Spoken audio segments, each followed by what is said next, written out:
C'est sûr que c'est une blague. Les excuses que les acheteurs donnent quand on leur demande pourquoi ils n'ont pas pris de courtier immobilier pour les aider, à chaque fois, je me dis, c'est une blague. Ils me niaisent.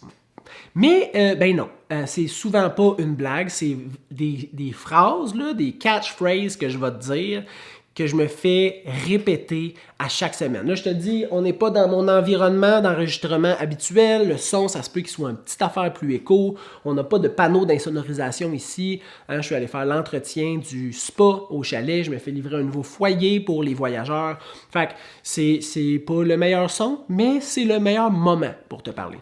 Fait que les phrases que j'entends le plus régulièrement, je ne suis pas pressé. Fait que je me suis pas pris de courtier immobilier parce que je suis pas pressé. Fait que, OK. Ce contact-là, là, juste pour vous donner une idée, là, mettons que je mets une propriété, le 123 rue de la Banane, en vente. Là, il y a des gens qui vont sur Centris puis ils font « Oh, belle maison, le 123 rue de la Banane, on va contacter le courtier pour lui demander des infos. Demander des infos. » Là, moi, je reçois le courriel avec leur numéro de téléphone puis je les appelle. On est là. Puis là, je lui dis, OK, parfait, pourquoi vous n'avez pas pris de courtier pour faire la demande pour vous puis vous accompagner dans votre projet? Je ne suis pas pressé. Comment je peux dire ça? Mettons là, que moi, je me dirige, fait que chez nous, je prends mon char, je prends les sacs d'épicerie, je m'en vais au Super C, au Maxi, au IGA, peu importe. Puis là, je suis au Maxi, végétarien, Super C. Il y a des bonnes chances que je remplisse mon sac, parce qu'il y a des bonnes chances que j'ai le besoin d'acheter des produits. Parce que, je me suis déplacé jusque-là. Hein? Fait que, si toi, tu t'en vas sur Centris, hein, puis que là, tu vois une propriété qui t'intéresse, puis que tu te demandes de l'information, c'est parce que tu as un projet. Fait que, si tu as un projet, la meilleure première étape que tu aurais dû faire, c'est de te mettre en équipe avec des professionnels pour t'aider. Parce que là, tu vas dépenser ou investir des centaines de milliers de dollars.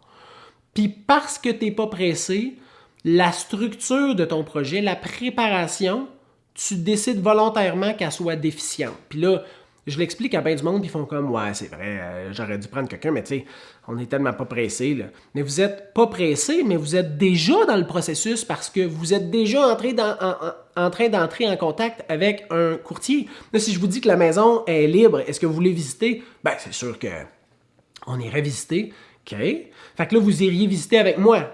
Ben oui, pour ça je t'appelle. Okay. Moi qui représente le vendeur. Ouais, mais là, tu peux répondre à nos questions. Oui, je peux être transparent, mais je peux pas défendre vos intérêts. Ah ben là, pourquoi? Ben parce que je représente le vendeur. Fait que t'es déjà trop tard dans le processus quand tu me dis je suis pas pressé. Si t'es pas pressé, là, parfait! Ça tombe bien, t'es pas pressé. Prends le temps de bien structurer ton projet. Avec nous ou avec n'importe qui d'autre, ça me dérange pas. Tu peux faire affaire avec Georges, Vanessa, Sylvie, Sainte-Lucie, je m'en sac. Mais prends-toi quelqu'un que tu vas avoir décidé, que tu lui fais confiance, parle-y de ton projet, il va te structurer, il va te mettre en relation avec des professionnels pour bien te préparer, puis une fois que vous allez être prêt, là, lui ou elle va m'écrire pour aller visiter le 123 rue de la Banane. Fait que pas être pressé, c'est pas une bonne excuse. Je te le dis tout de suite. Là, fait que si tu fais l'erreur, dis pas que t'es pas pressé. Dis « Oups, je suis désolé. Je vais demander à mon courtier de vous rappeler. » Puis trouve-toi un courtier. J'en ai pas besoin... Ah non, excuse, attends. J'ai pas besoin d'acheter. J'ai pas besoin d'acheter. Même, je leur dis dans ma phrase, là, puis... Fait que, vu que c'est un projet qui est non essentiel, la structure et la préparation n'est pas importante. Fait que je vous mets en contexte. J'habite en quelque part. J'ai le désir d'améliorer ma condition, mais je ne suis pas contraint de déménager. Ça vaut pas la peine de mettre toutes les chances de mon bord de réussir mon projet parce que ce n'est pas une obligation. Eh ben, je trouve ça plate que les gens minimisent l'importance de leur projet parce que ça reste que c'est un milieu familial qu'ils veulent vendre pour déménager dans un nouveau milieu familial, probablement parce qu'ils veulent régler des situations, des irritants dans le premier milieu et déménager dans un milieu qui répond davantage à leur situation actuelle. Ils ne sont pas dans l'urgence de le faire, ce qui est une bonne chose, mais ça revient à la première raison, je ne suis pas pressé. Tant mieux si tu n'es pas pressé. Ça ne veut pas dire que ton projet n'est pas aussi important parce que tu n'es pas pressé.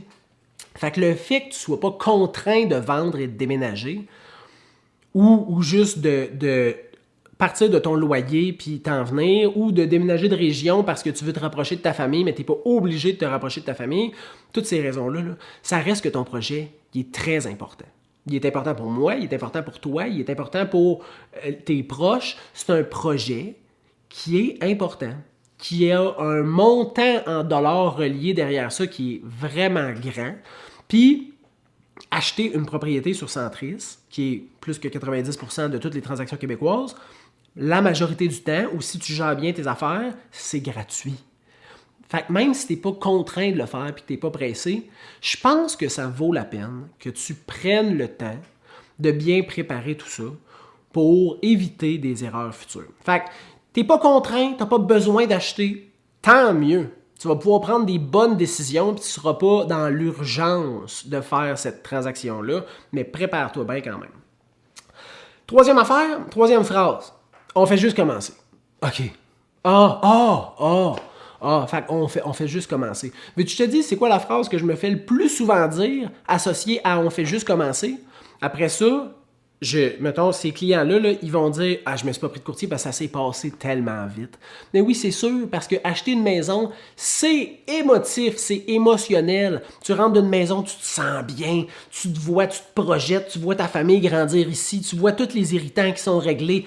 Tu te sens là, chez vous, là, qui est un besoin de base, là, se loger, on va se le dire. Là. Fait que, on fait juste commencer, c'est pas une bonne raison de pas être accompagné. Tant mieux si tu fais juste commencer, ça fait pas plein de fois que tu fais l'erreur d'appeler ou d'écrire au courtier du vendeur. Fait que si tu fais juste commencer, parfait, recule 2 pas en arrière, fais juste commencer à préparer ton projet. Structure-toi avec les bons partenaires pour réaliser puis réussir le projet de ton acquisition. Puis ça va vraiment mieux aller. Fait que tu fais juste commencer, c'est pas une bonne phrase à dire, c'est pas une bonne raison de ne pas prendre un courtier immobilier pour t'aider dans ton achat. Il n'y a pas d'avantage à avoir un courtier. Me le fait moins dire souvent, ça, il n'y a pas d'avantage à avoir un courtier, mais souvent, j'essaye de ne pas tomber arrogant quand les gens me disent ça, mais ce que je vais dire quand les gens me disent cette phrase-là, c'est « Parfait, je vais te mettre dans une situation. René, mettons là, que tu vois une maison sur Internet, hein, que tu appelles le courtier du vendeur ou tu y écris, tu te déplaces là-bas parce qu'il ne dit pas qu'il faut que tu sois représenté, mais tu te déplaces là-bas avec lui, puis que là, mettons, tu veux déposer une offre d'achat. Comment tu fais pour savoir combien la maison vaut sur le marché actuellement? Puis là, je me fais répondre de toutes sortes de réponses. Là, moi, c'est ma 8e maison. Je check régulièrement le marché. Je suis ça, le marché immobilier. Moi, c'est quelque chose qui m'intéresse. J'ai toujours voulu devenir courtier. C'est pas ma première transaction. Ben là, l'évaluation municipale est à temps. J'ai plein de réponses à ça. Là. J'en ai une foule. Mais je pense que c'est le point le plus important. Parce que si tu es travailleur sur la construction, je le sais que tu connais le bâtiment. Tant mieux. Si tu es je sais pas moi, tu es arpenteur, je sais que tu connais bien les réglementations municipales, puis les marges de recul, puis les bandes de protection riveraine, tout ça. C'est sûr que tu as des connaissances. Mais mettons, je vais te poser une question, là, c'est comment tu fais pour savoir c'est quoi la juste valeur marchande de cette propriété-là? Parce qu'il n'y a personne qui veut payer trop cher. Bien, le courtier immobilier il est outillé d'outils technologiques et d'accès à l'information pour t'aider à prendre une décision éclairée. Fait que déjà, même si tu lui demandes pas son opinion, là, il peut te fournir les informations pour que tu puisses baser ta réflexion sur des faits qui vont t'aider à être sûr ou presque sûr de la juste valeur marchande actuelle. Fait que, il n'y a pas d'avantage, là. Il y en a plein. Je pourrais t'en nommer une trollée d'autres. Mais mettons, juste un avantage, là, ça serait de payer le juste prix, qui est pas peu dire comme avantage quand même. J'en ai un... Je sais, ça c'est niaiseux. Je dis, tu sais, pourquoi tu t'es pas pris un courtier? Ah! Hey, j'en ai un, mais c'est parce que je veux pas le déranger. Fait que je fais mes demandes tout seul, puis quand on veut visiter, ben on fait une première visite, puis si on veut déposer une offre, ben on l'appellera. C'est pas la bonne façon de procéder. La bonne façon de procéder, c'est de voir une propriété sur Internet ou de recevoir des alertes automatiques, ultimement, de demander à ton courtier de planifier une visite avec toi, de lui demander les documents et de te déplacer avec lui. Hein? Tu ne déranges pas les autres professionnels pour savoir comment la fondation est faite, avoir la déclaration du vendeur. Tu demandes à ton professionnel. Puis tu te déplaces encore moins faire une visite avec n'importe quel courtier. Tu te déplaces avec ton courtier pour qu'il puisse te faire voir la propriété, les imperfections, les bons coups, lire la déclaration du vendeur, checker le certificat de localisation, comprendre le compte d'hydro. Tout ça, tu veux le faire avec ton professionnel parce que tu veux ses conseils, tu veux son opinion, tu veux sa vision et sa perception de la propriété. Puis tu veux, après ça, si jamais tu as un coup de cœur, qu'il puisse te dire, ben moi, tu sais, quand je regarde la propriété, je l'ai visité, puis je regarde ce qui s'est vendu, la juste valeur marchande, c'est ça, tu sais. Fait que de ne pas vouloir déranger son courtier immobilier, c'est drôle parce que c'est son emploi. Fait que, mettons, moi, quand je suis dû pour mon nettoyage, là, mettons, aux 9 mois, chez mon dentiste, là, quand j'appelle pour prendre le rendez-vous, je fais pas, hey, je voudrais pas vous déranger. Mais j'aurais besoin de faire mon nettoyage. Est-ce que vous pensez que je peux prendre rendez-vous? Mais je veux pas vous dire... S'il n'y a pas de place, il n'y a pas de problème, là. Mais non! C'est sa job. Mais c'est la même chose pour les courtiers. C'est notre job de nous déplacer. C'est notre job de prendre un téléphone. C'est notre job de vous envoyer des documents. C'est notre job de faire une évaluation marchande. C'est tout notre travail. On fait beaucoup de choses dans une transaction. On a de l'air de rien faire puis de juste se promener en char, mais on fait beaucoup de choses dans une transaction, dont répondre à vos demandes pour vous aider à mieux réfléchir. Une autre phrase, c'est pas ma première maison. Eh bien, sais-tu quoi, Roger? Parce que c'est souvent les messieurs de plus que 55 ans qui vont me dire ça, là. Hein? C'est pas ma première maison, moi, le jeune, là. Ça fait 5 maisons que j'ai. Eh bien, Roger, moi, c'est ma 125e transaction cette année. Ça fait 10 ans que je suis courtier. Fait que, mettons que tu veux jouer au jeu de c'est qui a le plus d'expérience, là, pas mal sûr, c'est moi. Mais dans ton domaine, tu travaillais, t'as une profession, je suis sûr que tu es un expert avec plus d'informations et de compétences que moi. Mais en immobilier, je comprends que tu as une bonne connaissance de base, ça tombe bien, on va bien pouvoir avoir des bonnes conversations. Tu vas pouvoir comprendre d'où viennent mes conseils, puis on va parler avec un langage qui est familier, ce qui est une maudite bonne affaire. Tu as une bonne base, j'ai une forte expertise, ça va vraiment faire un Christy de bon match. Mais dis-moi pas que parce que tu as vendu 5 maisons dans ta vie, tu es capable de ne pas prendre de courtier. Moi, j'ai perdu je sais pas combien de dents dans ma gueule, puis quand j'ai besoin, je m'en vais voir un dentiste. J'ai déjà acheté des pneus, mais quand j'ai besoin de conseils sur des bons pneus, je m'en vais voir la personne qui est vend. Tu comprends? C'est juste une logique. Fait que faut pas, on n'est pas bon dans tout, là, tu sais, là, je veux dire, moi j'ai déjà fait de la plomberie, mais je te confirme que quand j'ai besoin d'aide, c'est un plombier que j'appelle.